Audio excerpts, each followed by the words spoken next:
या व्हिडिओमध्ये पाहूया आपण बैजिक राशी आणि बैजिक राशीमध्ये नित्य समीकरणे।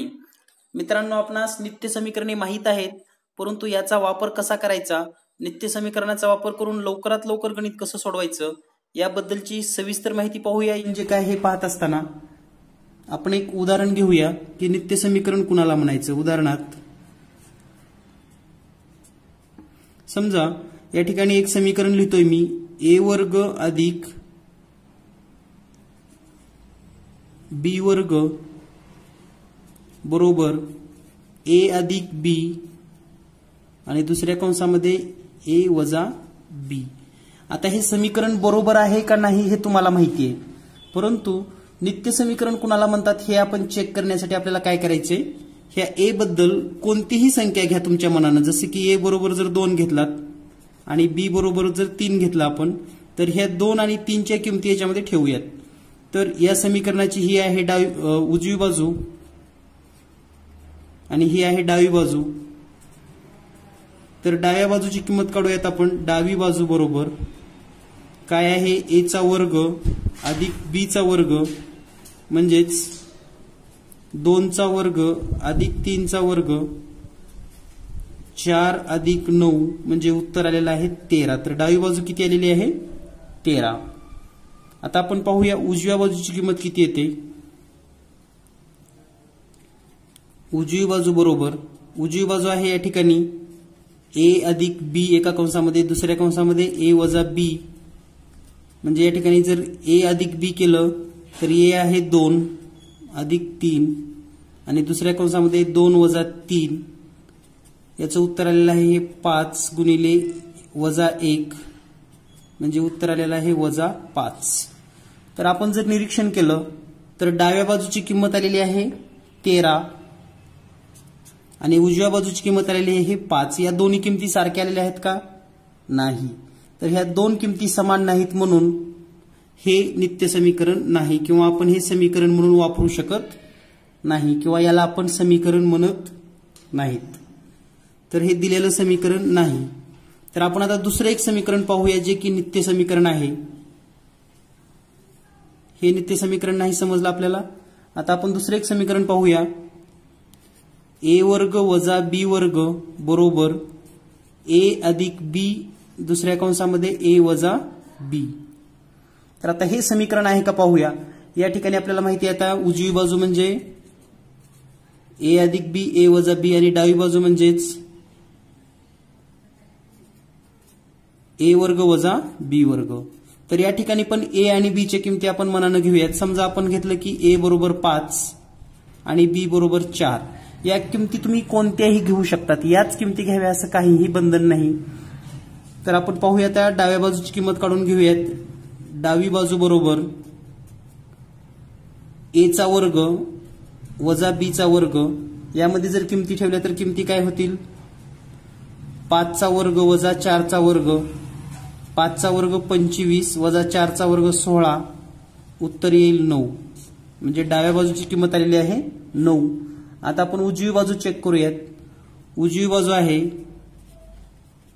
एका कंसामध्ये a अधिक b दुसऱ्या कंसामध्ये a वजा b, यांच्या किमती ठेवा आता। a म्हणजे 5 अधिक 4 दुसऱ्या कंसामध्ये 5 वजा 4 हे 9 गुणिले 1 आणि उत्तर आलेलं आहे 9। म्हणजे पहा, या समीकरणामध्ये डावी बाजूमध्ये आणि उजव्या बाजूमध्ये a आणि b च्या जर किमती आपण घेतल्या तर हे दोन्हीही उत्तर समान येतात, 9 आणि 9। म्हणजेच हे नित्य समीकरण आहे। आणि आपल्यालाही माहिती आहे, आपण वारंवार याचा उपयोग केलेला आहे, a वर्ग वजा b वर्ग बरोबर a अधिक b a वजा b। हे बरोबर असतं। या ठिकाणी a आणि b च्या कोणत्याही किमतीसाठी डावी बाजू बरोबर उजवी बाजू जर येत असेल तर त्याला म्हणतात नित्य समीकरण। म्हणजे थोडक्यात आपण जे वर्गसूत्र वगैरे जे म्हणतो किंवा जे विस्तार सूत्रे म्हणतो ते सर्व नित्य समीकरणे आहेत। म्हणजे कोणत्याही किमतीसाठी हे उदाहरण सत्य असतं किंवा हे विधान सत्य असतं, याला म्हणायचं नित्य समीकरण। तर पाहूया आता नित्य समीकरण नेमकी कोणती आहेत आणि त्याचा उपयोग कसा करायचा लगेच। तर आपल्याला सुरुवातीला पाहायचं आहे की नित्य समीकरण आपण सुरुवातीपासून नित्य समीकरण पाहूयात। तर पहिलं नित्य समीकरण जर आपण पाहिलं तर ते सर्वांच्या परिचयाचं आहे. ए अधिक बी कंसाचा वर्ग बरोबर ए वर्ग अधिक 2ab अधिक बी वर्ग. याला आपण विस्तार सूत्र सुद्धा असं म्हणतो, कारण या ठिकाणी विस्तार केलेला आहे. ए अधिक बी कंसाच्या वर्गाचा विस्तार येतो ए वर्ग अधिक 2ab अधिक बी वर्ग. तर या पद्धतीने आता हा प्रश्न सोडवत असताना आपण याचा उपयोग कसा होतो, तर या ठिकाणी विस्तार करा म्हणून सुद्धा याचा उपयोग होतो. जसे की आपल्याला जर उदाहरण सोडवायचं असेल तर समजा 2x अधिक 3y कंसाचा वर्ग बरोबर किती, या पद्धतीने पण परीक्षेमध्ये विचारलं जातं. तर आपल्याला लक्षात ठेवायचं आहे की हे म्हणजेच हे याच्यासारखाच हा भाग आहे.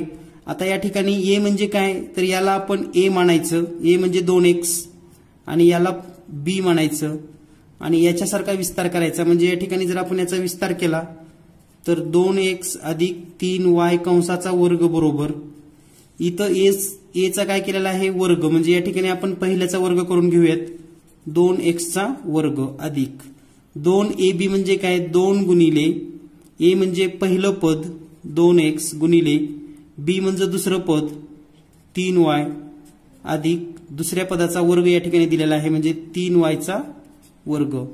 या ठिकाणी जर आता हे वर्ग केले तर 4x वर्ग अधिक या ठिकाणी सर्व संख्यांचा गुणाकार अगोदर करून घ्या. बे दोन्ही 4, 4 त्रिकोण 12xy अधिक या ठिकाणी 3चा वर्ग 9 आणि y चा वर्ग y वर्ग. म्हणजेच 2x अधिक 3y कंसाचा वर्ग याचा विस्तार होतो 4x वर्ग अधिक 12xy अधिक 9y वर्ग. तर या ठिकाणी या प्रकारची उदाहरणं सोडवण्यासाठी सुद्धा याचा उपयोग केला जातो. या सूत्राचा उपयोग आणखी संख्यांचे वर्ग करताना सुद्धा करता येतो. फॉर एक्झाम्पल आपण एक उदाहरण घेऊयात. समजा मला 102चा वर्ग करायचा आहे, 102चा वर्ग. तर मग 102चा वर्ग मी कसं करणार, तर ह्या 102ला मी या पद्धतीने लिहिणार. 102 म्हणजे 100 अधिक 2 कंसाचा वर्ग, 100 अधिक 2 कंसाचा वर्ग. आता याचा जर विस्तार केला आपण, या 100ला आपण ए म्हटलं आणि ह्या 2ला आपण जर बी म्हटलं तर याचा विस्तार काय होईल, मग पहिल्याचा वर्ग म्हणजे काय 100चा वर्ग अधिक 2 गुणिले 100 गुणिले हे दुसरं 2 अधिक 2चा वर्ग म्हणजे ह्या 2चा वर्ग बीचा वर्ग. या ठिकाणी जर किमती लिहिल्या आपण तर 100चा वर्ग म्हणजे 1 आणि हे 2 शून्य आहेत म्हणून 1 2 3 4 अधिक हा जर गुणाकार केला बे दोन्ही 4 आणि हे 100 म्हणजे हा येईल 400 अधिक हे 4. या सर्वांची जर बेरीज केली तर ती बेरीज येईल 10,404. म्हणजे हा आपल्याला वर्ग मिळालेला आहे 102चा.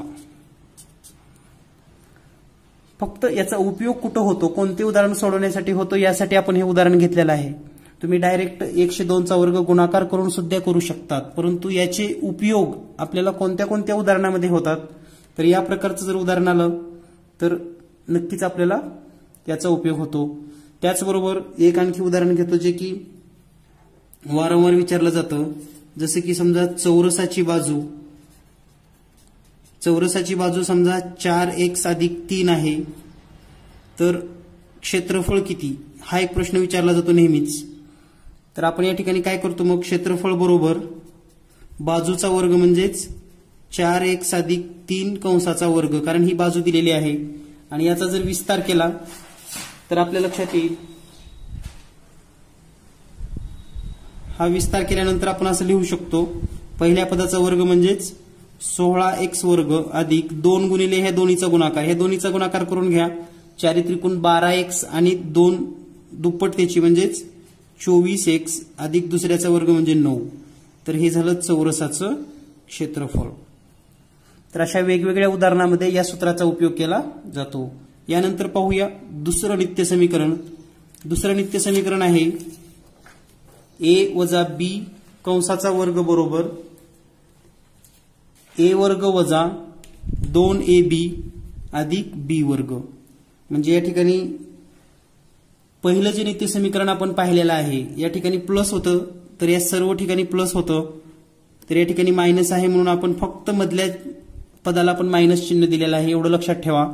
तर याचा उपयोग करून पण आपण मगासारखी उदाहरणं सोडवू शकतो. जसं की 4m वजा 3n कंसाचा वर्ग।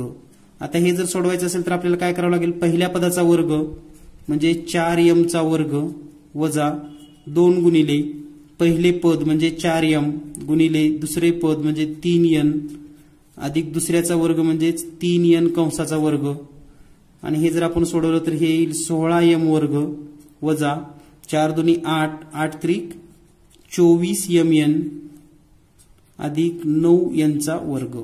तर हा झाला विस्तार। म्हणजे आपल्याला परीक्षेमध्ये हे दिलं जातं, आणि आपण आता जसं चौरसाच्या बाजूचं पाहिलेलं आहे असं ह्या पण बाजू दिलेल्या जाऊ शकतात किंवा विचारू शकतात। त्याचबरोबर संख्यांचे वर्ग, जसे की आपल्याला 79 चा वर्ग करायचा आहे, तर 79 ला आपण कसं लिहिणार मग, 80 वजा 1 कंसाचा वर्ग, म्हणजे आपण या सूत्रामध्ये बसवण्याचा प्रयत्न करणार। तर या ठिकाणी 80 म्हणजे a आहे आणि a म्हणजेच 1 म्हणजे b आहे, तर याचा विस्तार करताना आपल्याला माहिती आहे 80 चा वर्ग वजा 2 गुणिले 80 गुणिले 1 वजा प्लस 1 चा वर्ग। तर या ठिकाणी जर वर्ग केला तर हा तोंडी करता येतो, 64 आणि 2 शून्य वजा याचा जर गुणाकार केला तर 8 दुनी 16 म्हणजेच या ठिकाणी येईल 160 अधिक 1। तर या ठिकाणी आता 6400 मधून 160 वजा करा अगोदर, तर 400 मधून जर 160 वजा केले, 400 मधून जर 160 वजा केले तर आपल्याला मिळतील 240 आणि प्लस 1 म्हणजे 6241 हा त्याचा वर्ग होईल। तर यासारख्या सूत्रांचा आपल्याला वापर करता येतो। यानंतर पाहूया, हे दुसरं नित्य समीकरण पाहिलेलं आहे आपण। यानंतर पाहूया तिसरं नित्य समीकरण। तिसरं नित्य समीकरण आहे जे खूपच सर्वांनाच सोपं वाटतं आणि सगळ्यांनाच हे लक्षात पण राहिलेलं आहे। तर तिसरं नित्य समीकरण आहे a वर्ग वजा b वर्ग बरोबर a अधिक b a वजा b। तर याचे कशी विस्तार होतात किंवा सूत्र कशी होतात पहा। समजा हे उदाहरण जर तुम्हाला असं दिलं की 16a वर्ग वजा 49b वर्ग, तर याचा विस्तार करत असताना आपल्याला सुरुवातीला काय करायचे की ह्याला a च्या स्वरूपामध्ये मांडायचे, म्हणजे हे वर्ग व्यवस्थित लिहायचे। तर हे कसं लिहावं लागेल, तर हे 4a कंसाचा वर्ग करून घ्या वजा या ठिकाणी आपण असं लिहू शकतो 7b कंसाचा वर्ग, कारण या ठिकाणी हे 16 आणि हे a वेगवेगळं लिहिलेलं आहे म्हणून ह्याला एकाच ब्रॅकेटमध्ये घेतलं। आता या ठिकाणी तुम्हाला हे तुमचं a असेल आणि हे b असेल, a चा वर्ग वजा b चा वर्ग, या नमुन्यामध्ये किंवा या फॉर्मॅटमध्ये आपण हे गणित लिहिलेलं आहे। आणि आपण आता डायरेक्ट उत्तर असं लिहू शकतो, एका कंसामध्ये यांची बेरीज करायची आपल्याला a अधिक b आणि एका कंसामध्ये वजाबाकी, म्हणजे उत्तर येईल 4a अधिक 7b एका कंसामध्ये आणि दुसऱ्या कंसामध्ये 4a वजा 7b। तर या पद्धतीने हे उदाहरण सोडवू शकतो। यामध्ये जर थोडं अवघड विचारलं तर कसं विचारतात पहा, जसं की 81 x चा चौथा 81 x चा चौथा वजा 256 y चा चौथा।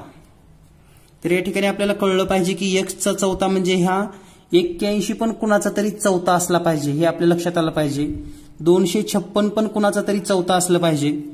तर या ठिकाणी जर आपण विचार केला तर लक्षात येईल आपल्याला हे आहे 3x कंसाचा चौथा वजा हे आहे 4y कंसाचा चौथा घातांक। म्हणजे पुन्हा जर या ठिकाणी जर चौथा घातांक असेल तर पुन्हा या ठिकाणी प्लस करत असताना वर्ग करू शकतो आपण, म्हणजेच असं लिहिता येईल आपल्याला एका कंसामध्ये 3x चा वर्ग अधिक 4y चा वर्ग, हा एक ब्रॅकेट बंद झाला, दुसऱ्या ब्रॅकेटमध्ये येईल 3x चा वर्ग वजा 4y चा वर्ग ब्रॅकेट बंद। तर या पद्धतीने हा विस्तार आपण करू शकतो। यामध्ये जर थोडंसं किचकट बनवली ही प्रक्रिया तर नेमकं कसं विचारतात पहा मुद्दाम, म्हणजे आपल्याला नेमकं लक्षातच येत नाही की हे यांनी काय केलेलं आहे, की जसं की 50 m वर्ग वजा 288 n वर्ग। तर आता पहा या ठिकाणी 16, 49, 81 ह्या वर्ग संख्या आहेत म्हणून आपण पटशिरी सोडवलं गणित किंवा लक्षात आलं आपल्या. पण या ठिकाणी 50 आहे का वर्ग किंवा 288 आहे का, तर नाही, लक्षात ठेवा. म्हणून यामधून सुरुवातीला 2 बाजूला काढून घ्यायचं म्हणजेच कॉमन काढायचं आणि मग आपण 2 कॉमन काढलं तर हे कंसामध्ये होईल 25m वर्ग वजा 144n वर्ग. आता थोडं याच्यासारखं वाटायला लागलंय म्हणजे समाधान किंवा आता चला आपल्याला इथून पुढे सोडवता येतं. आता पुढे काय होईल पहा, हे 2 कंसामध्ये 25m वर्ग म्हणजे काय 5m कंसाचा वर्ग वजा 12n कंसाचा वर्ग ब्रॅकेट क्लोज. हा जर विस्तार केला तर हे येईल 2. एका कंसामध्ये यांची बेरीज म्हणजेच 5m अधिक 12n, दुसऱ्या कंसामध्ये यांची वजाबाकी म्हणजेच 5m वजा 12n.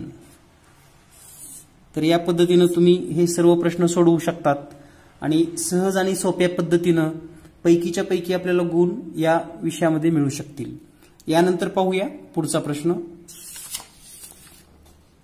पुढचं नित्य समीकरण आहे a अधिक b कंसाचा घन बरोबर a घन अधिक 3a वर्ग b अधिक 3ab वर्ग अधिक b घन.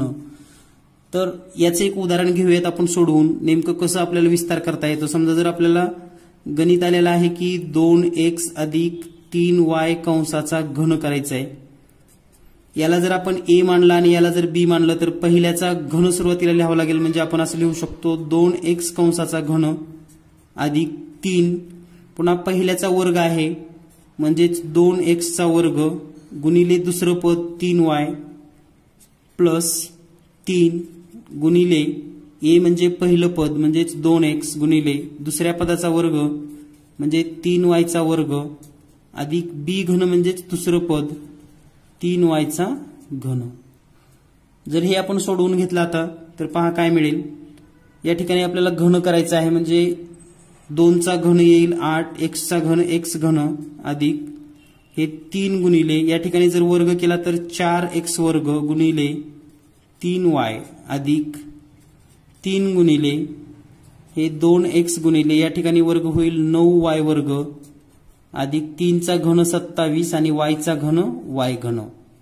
पुन्हा आणखी आपल्याला हे व्यवस्थित लिहावं लागेल. हे आहे 8x चा घन प्लस या सर्वांचा गुणाकार करून घ्या 3 चौक 12 12 त्रिक 36x वर्ग y अधिक हा जर गुणाकार केला तर 3 दोन्ही 6 आणि 6 गुणिले 9 म्हणजे 6 9 54 54xy घन अधिक 27y घन.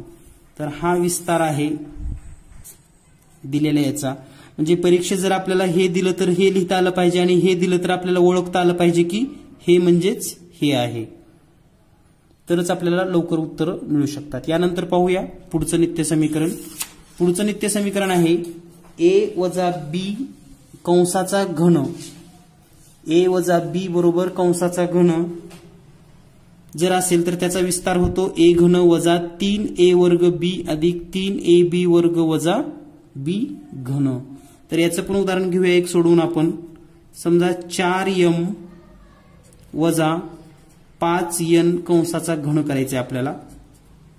तर हे आहे पहिलं पद 4m त्याचा घन करून घ्या अगोदर म्हणजे 4m चा घन वजा 3 गुणिले पहिल्याचा वर्ग म्हणजे 4m चा वर्ग गुणिले दुसरं पद म्हणजेच 5n प्लस 3 गुणिले पहिलं पद आहे 4m दुसऱ्याचा वर्ग म्हणजे 5n कंसाचा वर्ग वजा 5n कंसाचा घन. तर हे जर वर्ग घन पूर्ण केले तर हे होईल 4 चा घन 64m घन वजा 3 गुणिले 16m वर्ग गुणिले 5n अधिक 3 गुणिले 4m गुणिले 25n वर्ग वजा 125n घन.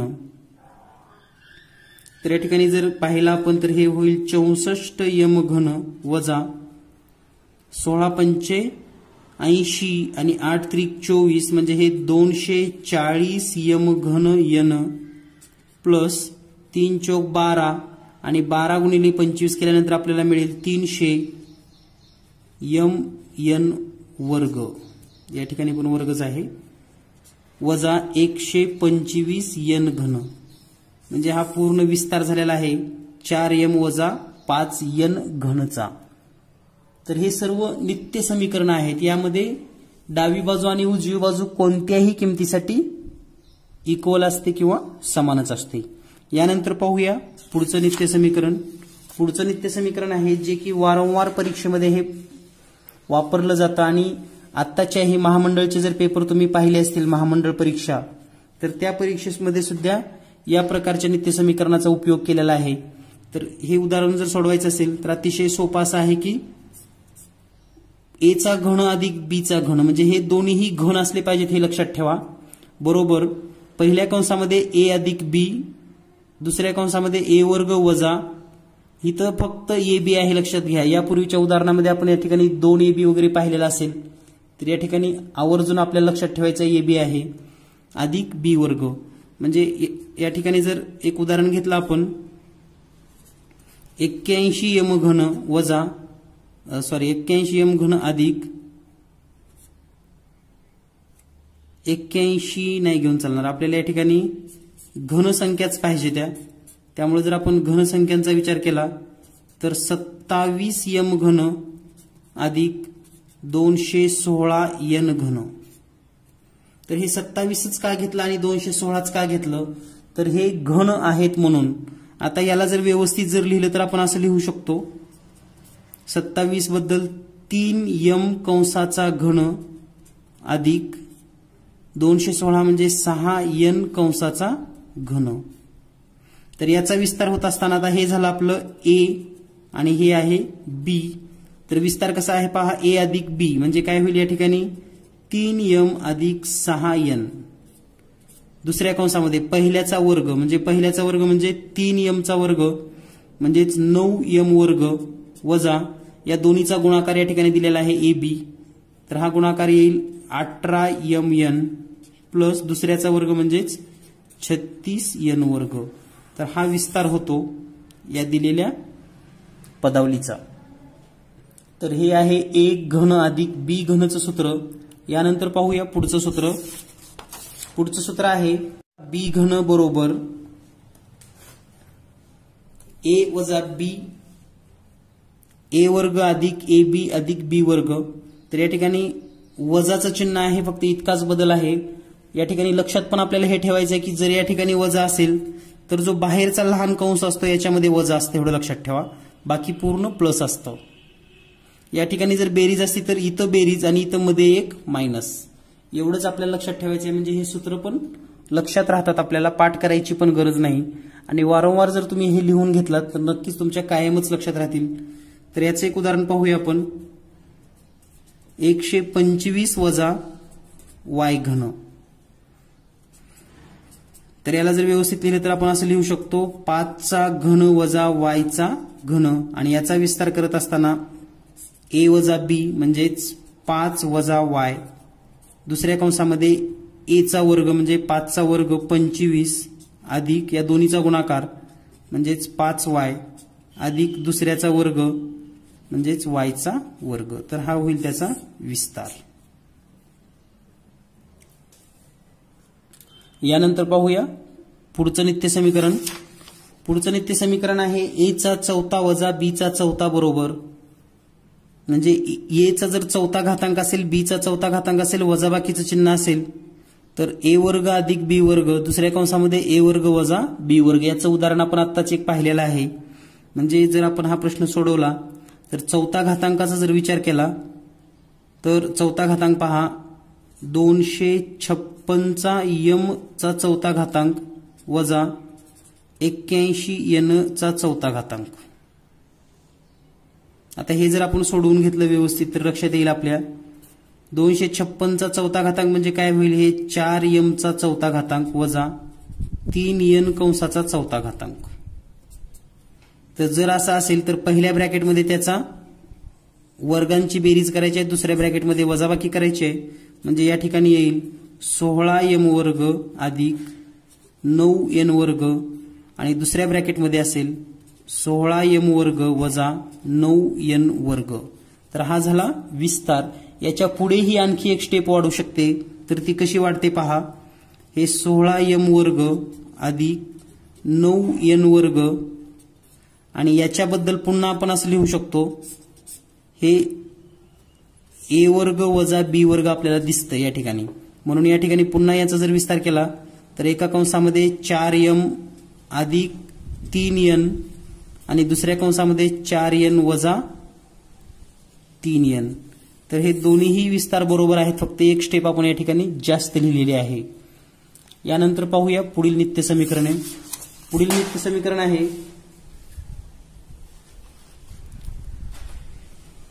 हे पण आता नवीन नवीन या प्रकारचे पण प्रश्न परीक्षेमध्ये येऊ लागलेले आहेत, तर याचा पण आपल्याला अभ्यास करायचा आहे. तर या ठिकाणी a अधिक 1/a कंसाचा वर्ग बरोबर a वर्ग अधिक 1/a वर्ग अधिक 2. आता हे पाठ करायची गरज नाही, कारण आपण यासारखं एक समीकरण पाहिलेलं आहे. पहिलंच आपण नित्य समीकरण हे पाहिलेलं आहे, तर याचा विस्तार हाच का आलेला आहे ते आपण अगोदर पाहूया. म्हणजे तुम्हाला हे पाठ करायची गरज नाही. जसं की a अधिक 1/a कंसाचा वर्ग हे जर आपण केलं तर तुम्हाला माहिती आहे की a अधिक b कंसाचा वर्ग केल्यावर आपल्याला काय मिळतो, तर a वर्ग अधिक 2ab अधिक b वर्ग मिळतं, हे आपल्याला माहिती आहे. त्याचप्रमाणे जर इथे लिहिलं आपण हे म्हणजे a आणि हे म्हणजे b, तर पहिल्याचा वर्ग म्हणजे a चा वर्ग अधिक 2 गुणिले पहिले पद a गुणिले दुसरे पद म्हणजेच 1/a अधिक दुसऱ्या पदाचा वर्ग म्हणजेच 1 चा वर्ग 1च येणार आणि a चा वर्ग a वर्ग होईल. त्यानंतर हे a छेदामध्ये आणि इथं गुणाकारामध्ये आहे हे कटून जाईल आणि या ठिकाणी शिल्लक राहील a वर्ग अधिक 2 अधिक 1/a वर्ग आणि यालाच व्यवस्थित लिहिल्यानंतर आपण असं लिहू शकतो a वर्ग अधिक 1/a वर्ग आणि हे 2 शेवटी लिहूयात या ठिकाणी 2 आणि हा विस्तार आपण केलेला आहे a अधिक 1/a कंसाचा वर्ग. म्हणजे तुम्हाला हे जे सूत्र दिलेलं आहे ते सूत्र या ठिकाणी नेमकं कसं तयार झालेलं हे सांगितलेलं आहे, त्यामुळे हे तुम्ही पाठ करायची सुद्धा गरज नाही. यानंतर पाहूया हेच सूत्र वजाबाकीमध्ये कसं दिसेल आपल्याला. वजाबाकीचा जर विचार केला a वजा 1/a कंसाचा वर्ग बरोबर, तर या ठिकाणी बदल काय झालाय फक्त, तर हे वजा असल्यामुळे या ठिकाणी मधल्या पदाला वजा 2 जे आपण शेवटी लिहितो ते आलेलं आहे. तरी पण याचा पण विस्तार करून पाहूया आपण. हेच सूत्र काय आहे, तर a वजा 1/a कंसाचा वर्ग बरोबर पहिल्याचा वर्ग म्हणजे a चा वर्ग वजा 2 गुणिले पहिले पद a गुणिले दुसरे पद 1/a अधिक दुसऱ्या पदाचा वर्ग म्हणजे 1 आणि a वर्ग. पुन्हा या ठिकाणी हे a आणि a कुठून जाईल आणि या ठिकाणी शिल्लक राहील a वर्ग वजा 2 अधिक 1/a वर्ग. पुन्हा हे जवळजवळ लिहूयात म्हणजे या ठिकाणी उत्तर मिळेल आपल्याला a वर्ग अधिक 1/a वर्ग आणि हे वजा 2 या ठिकाणी शेवटी येईल आणि हा विस्तार आहे a वजा 1/a कंसाचा वर्गचा. तर हे सूत्र कसं आलं तुम्हाला लक्षात आलं असेल.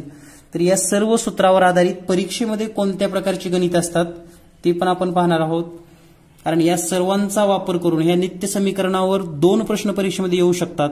तर पाहूया नेमकं कोणत्या प्रकारचे प्रश्न असू शकतात लगेच. या ठिकाणी पाहूया आपण सर्व नित्य समीकरणे एकत्र. a अधिक b कंसाचा वर्ग बरोबर a वर्ग अधिक 2ab अधिक b वर्ग, a वजा b कंसाचा वर्ग बरोबर a वर्ग वजा 2ab अधिक b वर्ग. तर या ठिकाणी दोन्हीमध्ये फक्त एवढाच बदल आहे की हे प्लस आणि हे वजा आहे, तर या ठिकाणी हे प्लस आणि या ठिकाणी वजा म्हणजे मधल्या पदाला फक्त चिन्ह बदललेलं आहे. तिसरं नित्य समीकरण आहे a वर्ग वजा b वर्ग बरोबर a अधिक b एका कंसामध्ये a वजा b दुसऱ्या कंसामध्ये. त्यानंतर चौथं नित्य समीकरण a अधिक b कंसाचा घन बरोबर a घन अधिक 3a वर्ग b अधिक 3ab वर्ग अधिक b घन. a वजा b कंसाचा घन बरोबर जे वरचं दिलेलं आहे ना सूत्र तेच सेम खाली आहे, फक्त या ठिकाणी दुसऱ्या पदाला वजा चिन्ह आहे आणि चौथ्या पदाला वजा चिन्ह आहे, बाकी सेम आहे लक्षात ठेवण्यासाठी. त्यानंतर a घन अधिक b घन, a घन वजा b घन हे दोन्हीही लक्षात कसे ठेवायचे, तर या ठिकाणी जर प्लस चिन्ह असेल तर बाहेरचा ब्रॅकेट जो आहे तो प्लस असतो आणि मध्ये दुसऱ्या पदाला या ठिकाणी मायनस चिन्ह असतं. तर या ठिकाणी मायनस असेल तर बाहेरचा ब्रॅकेट मायनस असतो आणि मध्ये पूर्ण प्लस असतात. त्यानंतर ए अधिक 1/1 कंसाचा वर्ग, या ठिकाणी जर प्लस चिन्ह असेल तर या ठिकाणी पण प्लस असतं. आणि दुसरं जे आहे ए वजा 1/1 कंसाचा वर्ग बरोबर ए वर्ग अधिक 1/a वर्ग वजा या ठिकाणी 2 आहे. तर या पद्धतीने हे सर्व नित्य समीकरण